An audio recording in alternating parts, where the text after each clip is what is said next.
L'Amérique des années 50, celle de Truman et d'Eisenhower. On les oublie un tout petit peu parce que c'est deux présidents qui ont moins marqué l'histoire qu'on peut l'imaginer, alors qu'en réalité, ça a été une période qui a été essentielle. C'est le temps de la lutte pour les droits civiques.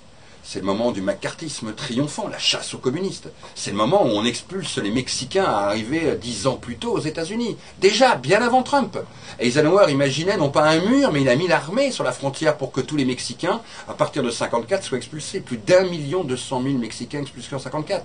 C'est la chasse aux communistes dans l'administration, dans le cinéma. Charlie Chaplin devra quitter l'Amérique. C'est ça les années Eisenhower. C'est le frein permanent pour les droits civiques, pour les Noirs. Malgré les décisions de la Cour suprême, Eisenhower se fera un point d'honneur d'éviter d'arriver à faire que l'égalité domine en Amérique. C'est aussi le Truman qui déclenche la guerre de Corée en intervenant sur le territoire et qui a failli utiliser la bombe atomique avec MacArthur. Il démissionnera MacArthur qui voulait envoyer une bombe sur Pékin.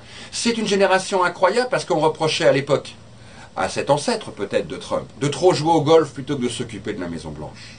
Quand on dit Trump ne représente, ne ressemble, n'est l'héritier d'aucun chef d'État américain et président américain qui l'ont précédé, regardez tranquillement Eisenhower et ses années Eisenhower et on découvre une Amérique triomphante, fière d'elle-même, blanche, qui donne une leçon au monde, qui parle de ses Mexicains et de ses Noirs avec distance, une Amérique blanche.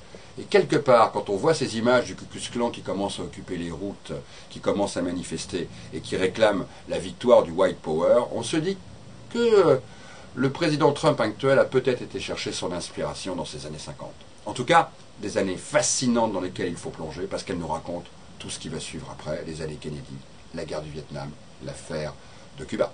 Les années 50 et l'Amérique, une sacrée décennie.